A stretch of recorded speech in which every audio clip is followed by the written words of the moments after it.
안녕하세요. 지난 시간에 우리가 이 구속의 경륜 서문에 대해서 이제 잠깐 시간을 가져보았고요.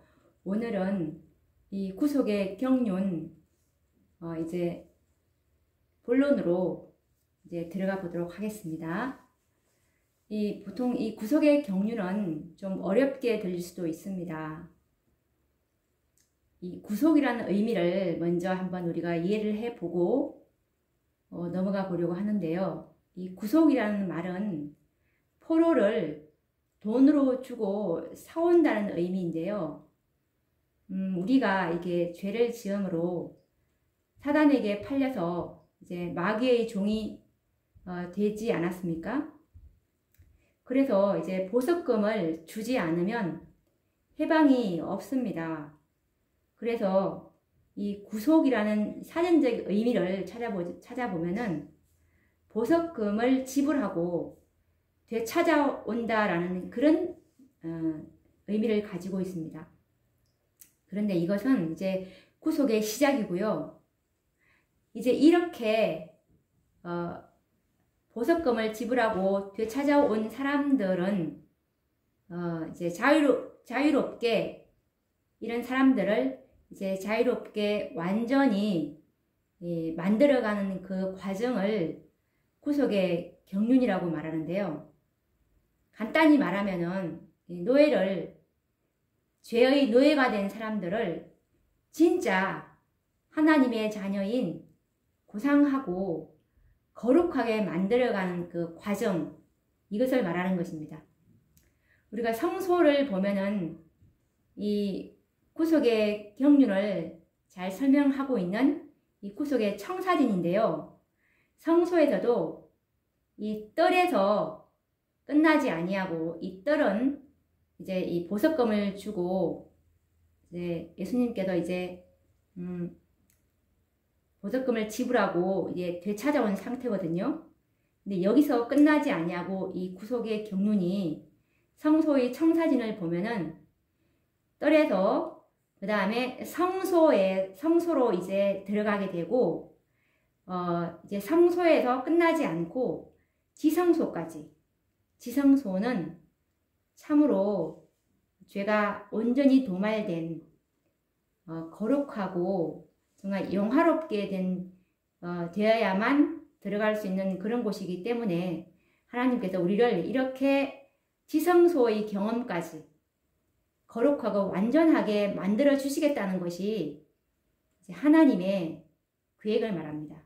이것이 바로 이 구속의 경륜이라는 것인데요. 그러면 오늘 이제 들어가 보도록 하겠습니다. 이 인류의 역사는 전쟁의 역사인데요. 전쟁을 통해서 나라가 생겨나기도 하였고 없어지기도 하였습니다. 그래서 이제 그 결과로 인류는 온갖 슬픔과 고통과 피해를 당해야만 하였습니다. 이처럼 끔찍한 전쟁의 기원은 하늘에서 시작되었음을 성경은 기록하고 있는데요.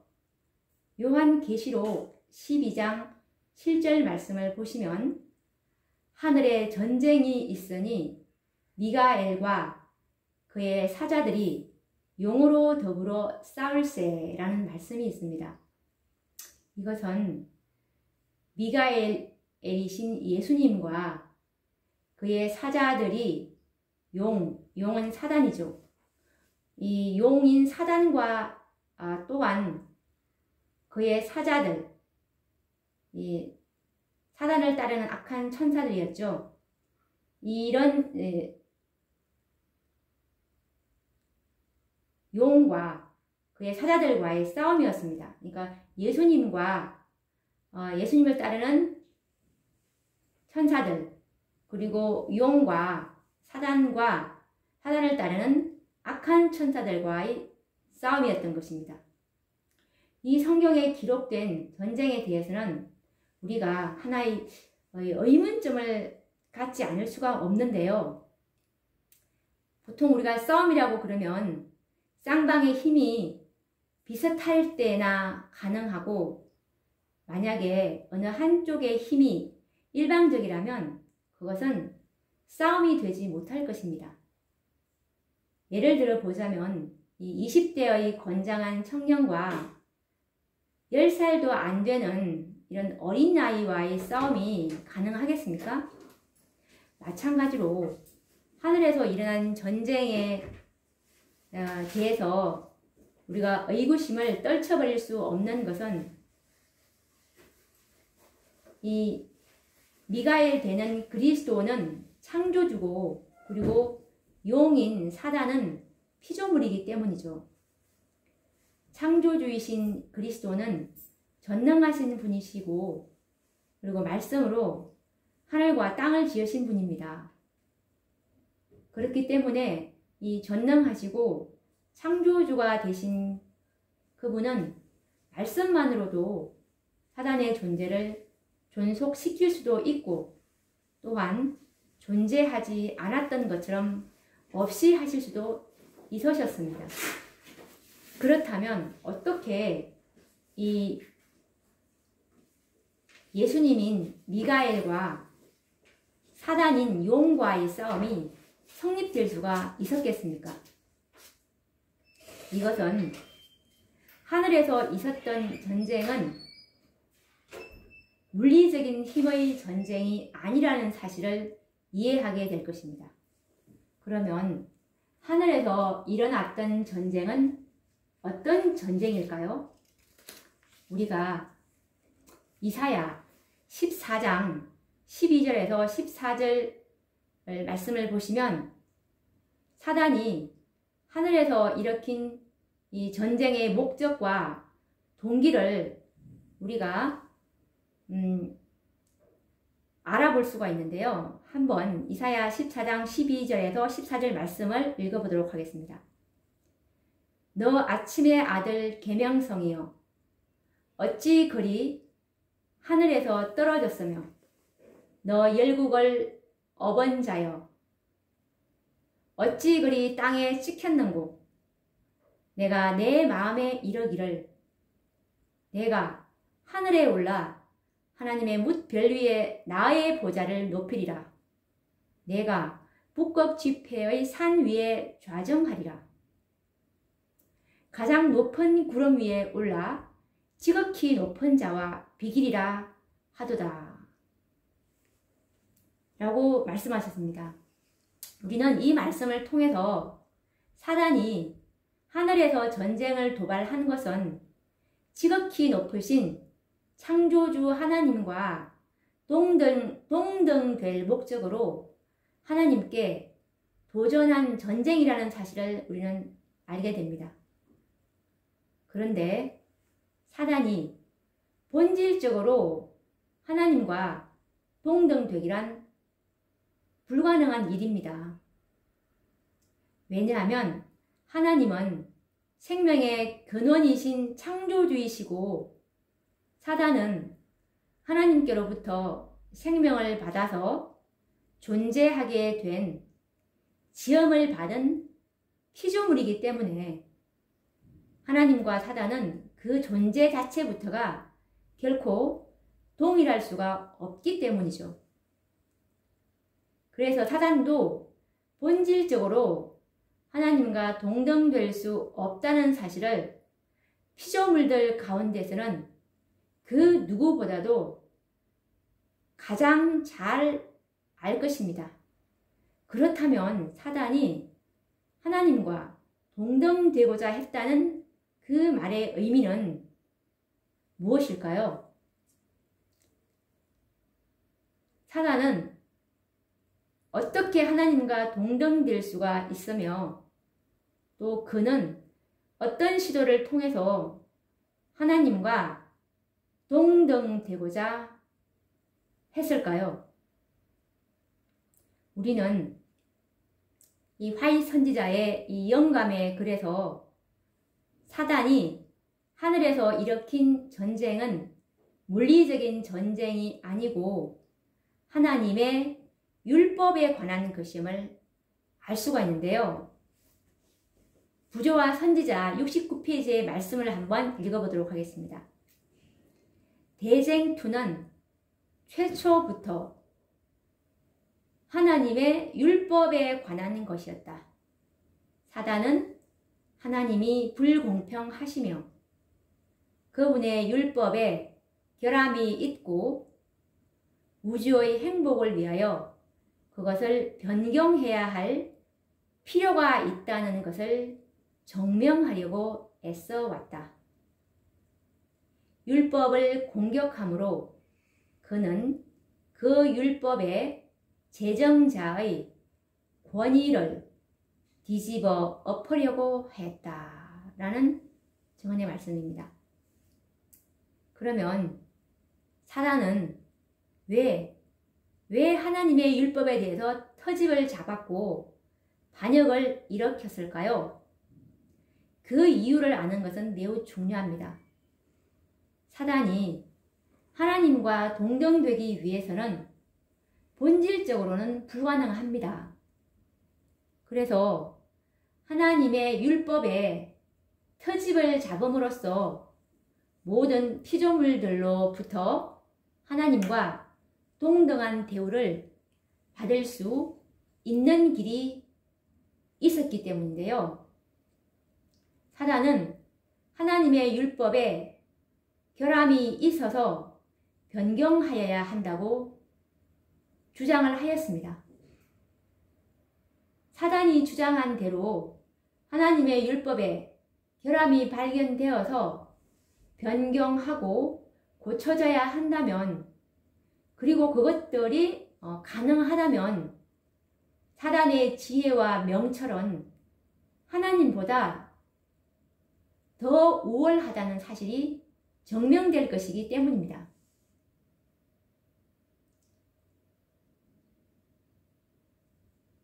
이 말씀을 지지해 주고 있는 증언의 말씀이 있는데요. 각시대의 대쟁투 446페이지 말씀을 보시면 법안권은 오직 하나님의 율법을 변경시킴으로써 자신을 하나님보다 높일 수 있었다. 그리고 누구든지 이와 같이 변경된 율법인 것을 알면서도 그것을 준수하는 자는 그 율법을 변경시킨 자에게 최상의 영광을 돌리는 셈이다 라는 말씀입니다. 중세기의 법왕들은 모두 인간에 불과하였지만 하나님의 율법을 변경시킨 후에 스스로 이 법왕권들은 하나님과 동등권을 주장하였습니다. 그리고 또 자신의 권위를 하나님의 권위처럼 높일 수 있었던 것이 바로 이 하나님의 율법을 변경시킴으로써 가능했다는 말입니다. 이 방법은 일찍이 하늘에서 사단이 시도했던 것입니다. 그래서 하늘에서의 전쟁은 무력과 힘의 대결이 아닌 율법 전쟁이었음을 우리는 이제 알게 되었습니다.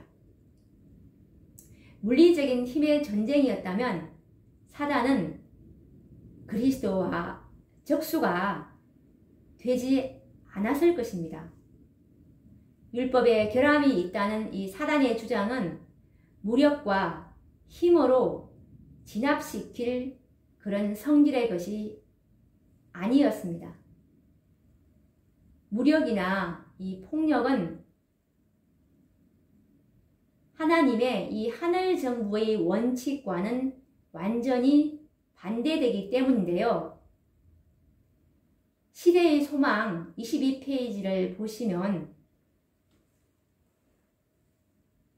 하나님의 정부의 원칙이 잘 나타나 있습니다. 시대의 소망 22페이지요. 이것은 힘으로는 할 수 없었다. 폭력을 사용하는 것은 하나님의 정부의 원칙과는 배치된다.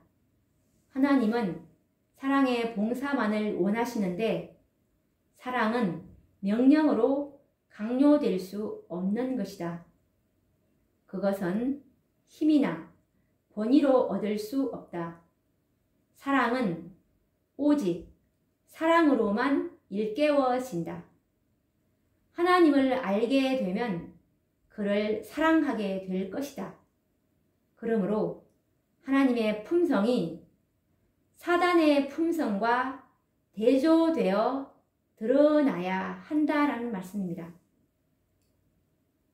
그래서 이 증언의 말씀처럼 사단의 기만이 폭로가 되고 거짓이 나타날 때까지 이 시간이 필요한 것이었고, 그때까지 이 기만이 완전히 폭로될 때까지, 거짓이 완전히 드러낼 때까지 사단은 생존해야 했던 것입니다.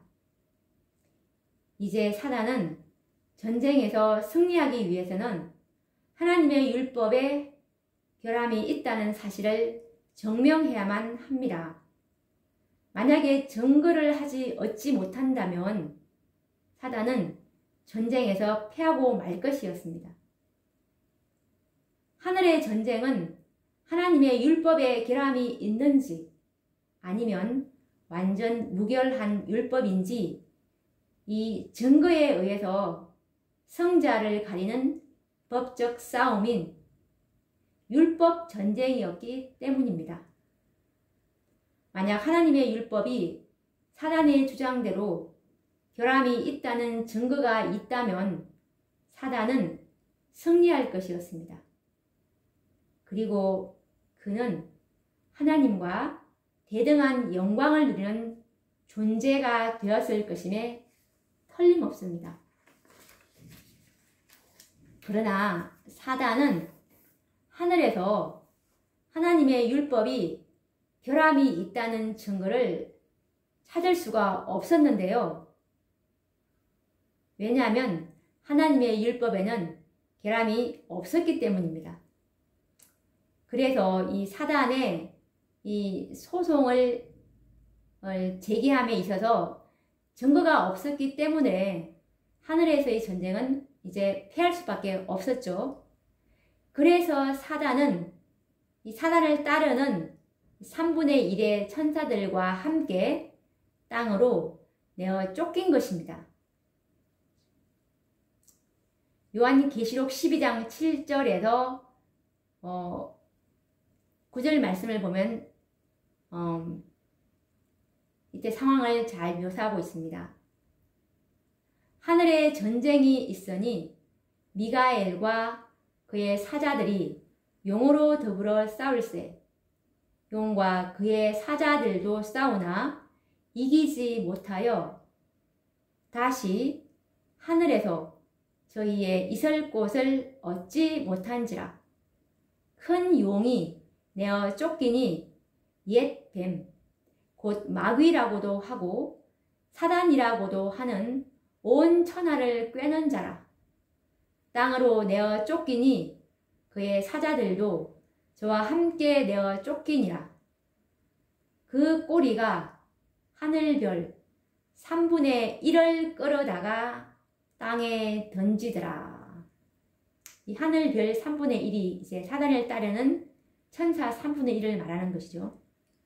이렇게 해서 이제 전쟁에서 승리하신 그리스도께서 사단과 그의 동조자들의 생명을 멸하지 않으신 이유가 이 사단과 이제 그 하늘별 3분의 1인 사단을 따르는 3분의 1의 천사들을 멸하지 않는 이유가 뭐냐면 하나님의 율법에 결함이 있다는 이 사단의 주장으로 이제 온 하늘에는 혼란이 일어났겠죠. 비록 이 하나님의 율법에 결함이 있다는 이 사단의 주장은 증거가 없었기 때문에 반역은 진정되었겠지만 의혹이라는 그 자체까지도 완전히 사라졌다고 볼 수는 없었습니다. 혹시 사단의 말이 맞지 않을까? 이런 의혹 말이죠. 그래서 이 자유의 인격자로 창조함을 받은 수많은 천사들과 우주 거민들의 마음에 그 의혹은 여전히 남아 있을 수도 있기 때문입니다. 혹시 사단의 말이 맞을지도 몰라. 하나님의 율법에 결함이 있을지도 몰라. 이런 의혹들 말이죠.